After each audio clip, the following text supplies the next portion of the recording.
Welcome back to EDH Deck Building. I am your host, Demo, and this is 10 cards you should be putting in your Commander decks, episode 49. And we are starting out this week with the most appropriately named card, possibly in the history of the game, Oppression. 1 black enchantment. Whenever a player casts a spell, that player discards a card. This card is rough in a Commander game, I'll be honest. I don't love playing against it. I don't think I would ever put it in a deck of mine. It's not the funnest card to play against ever. However, I like to give these cards a mention, especially the ones that are very unique and very powerful. There's a very powerful effect. In a way, it's a hate card where you can really slow down that deck that wants to be going off quickly, because every time they cast anything, they're going to have to discard a card. So if they cast 3 spells in their turn, they now have to discard 3 cards. It's going to slow them down a lot.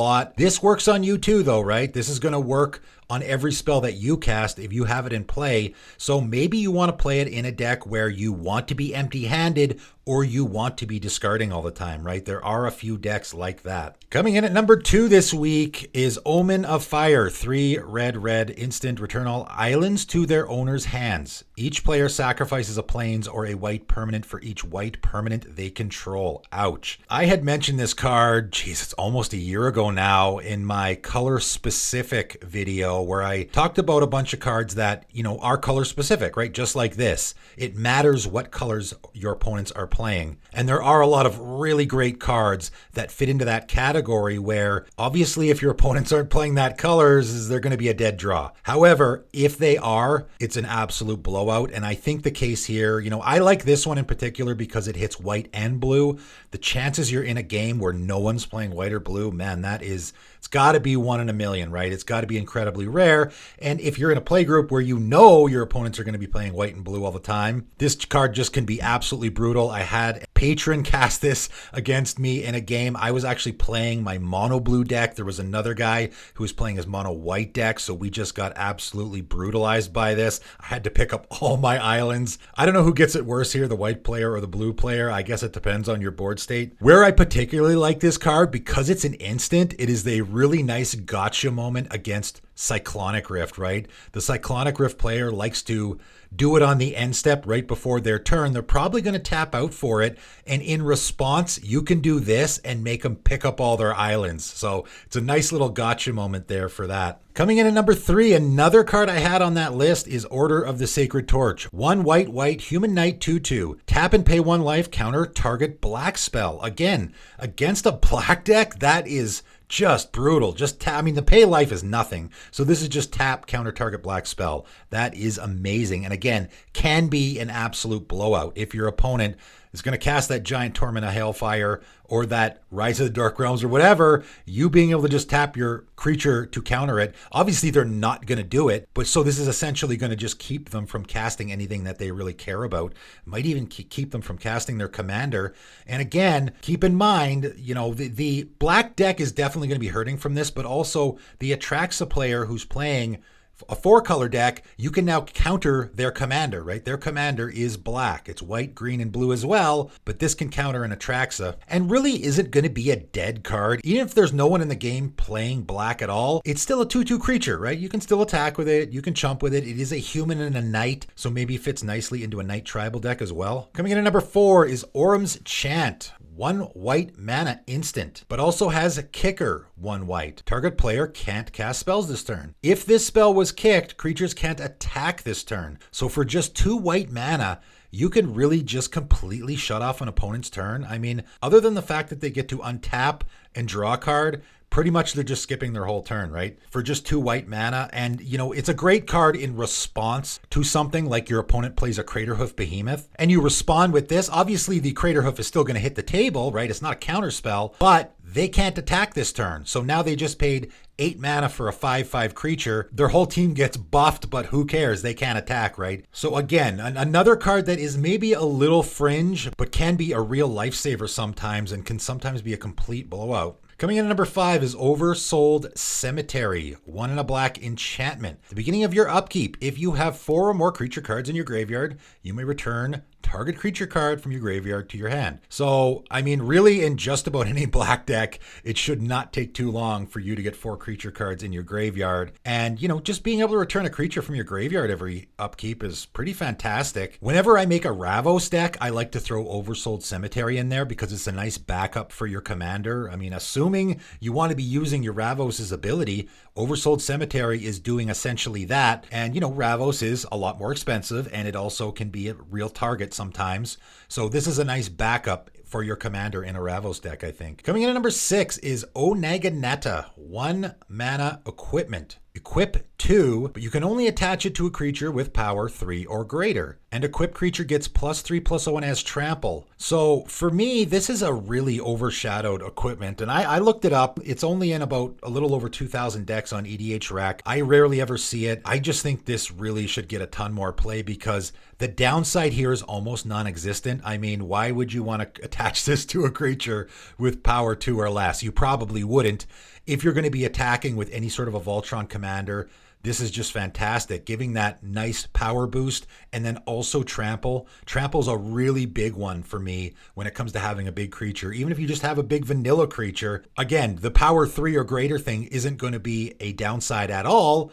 And then you get that power boost and the trample. And even if you're not in a Voltron strategy, there are a lot of commanders out there that just want to be getting in for damage. So again, the trample and the power boost are the big thing here, right? And the power 3 or greater just I don't think is a downside at all. Coming in at number 7, another one that really probably flies under the radar for a lot of people, but I think can be a ton of fun in a commander game. Outmaneuver. X and a red instant. X target blocked creatures assign their combat damage this turn as though they weren't blocked. This seems like a really fun card. I mean, obviously the first way you can do this is on your own creatures, right? So again, maybe you're in that situation where you have a commander that you need to get in for commander damage in order to get whatever trigger. You can just pay 2 mana. Now your commander is essentially unblockable. I mean, it can still be blocked. It can still take damage. It could still die, but you're guaranteed to get that deal damage trigger. However, where this is particularly entertaining, I think, is if you don't use it on your creatures at all, right? You have an opponent that attacks another opponent, right? He attacks with 4 creatures.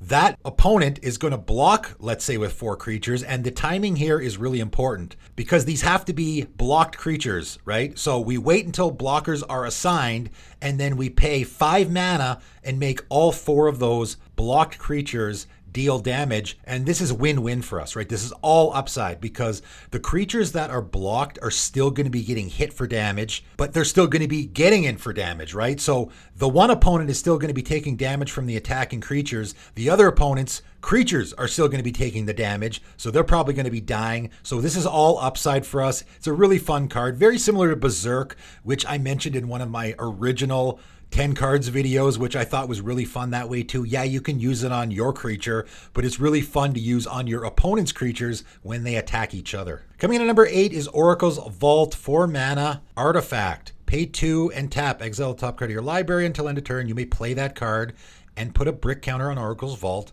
So the important wording here is you may play that card, right? That's always important with these impulse draw effects, which is what this is, because if it's a land, then you can play it, right? However, more importantly, you can just tap this exile top card of your library until end of turn. You may play that card without paying its mana cost. Activate only if there are 3 or more brick counters on Oracle's Vault. That's a pretty powerful effect. And you know, recently there has been a lot of these sort of what I call exile tribal commanders coming out in the last couple of years. This is a newer card, Amonkhet. You know, at least for me, I consider that to be a newer set. However, I like to revisit these cards when the meta has changed a lot in the format, right? We have a lot of these exile tribal commanders, Prosper Tomebound being one of the most, if not the most popular commander from last year, is already the most popular Rakdos commander in the entire format. I think this is a great fit here, right? Because you're just getting that exile trigger you want off your commander by paying the 2. And then if you get to 3 brick counters on your Oracle's Vault,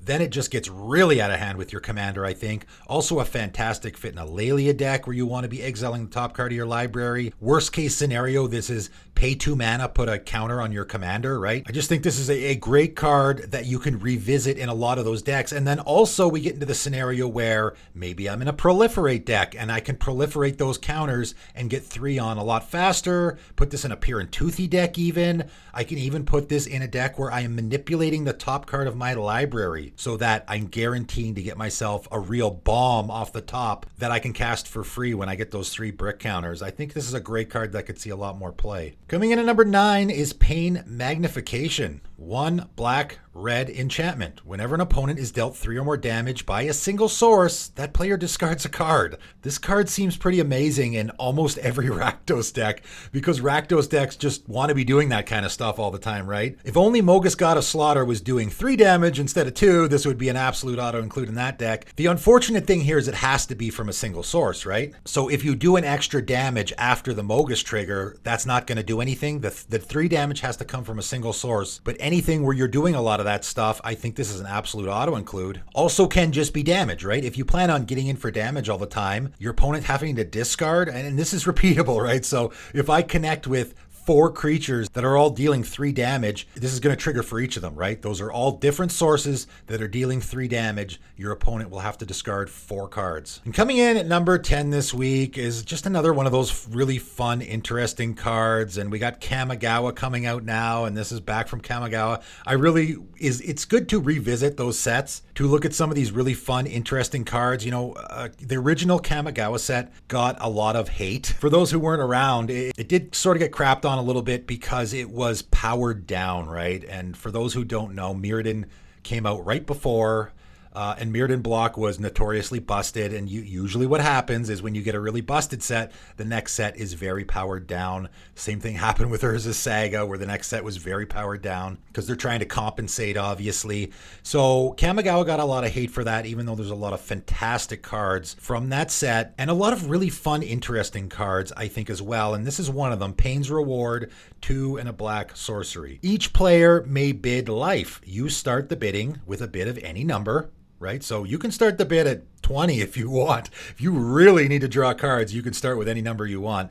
In turn order, each player may top the high bid. The bidding ends if the high bid stands. The highest bid loses that much life and draws 4 cards. So 3 mana draw 4 cards obviously is incredible. I think you could put this in any deck. And I know a lot of people will say, oh, well, why would I want to pay 3 mana so that my opponent can draw 4 cards? I mean, I think of this like a Peer into the Abyss, right? Think of it as a mini Peer into the Abyss where my opponent is drawing cards and maybe I want them to, right? So great fit in a Saizan Perverter of Truth deck, in a Nekusar deck, in any of those decks where you want your opponent to be drawing cards, because then you're doubling up, right? Not only are they going to pay a bunch of life, they're going to draw the cards and lose even more life. And I know people will say, oh, well, then they just won't pay the life. Okay, so you start the bidding at 1 life. And if nobody wants to pay, then you just paid 1 life and 3 mana to draw 4 cards. So it's win-win for you, right? What's the worst case scenario here? The worst case scenario here, even in a deck that isn't playing around this strategy, is you just keep bidding until your opponents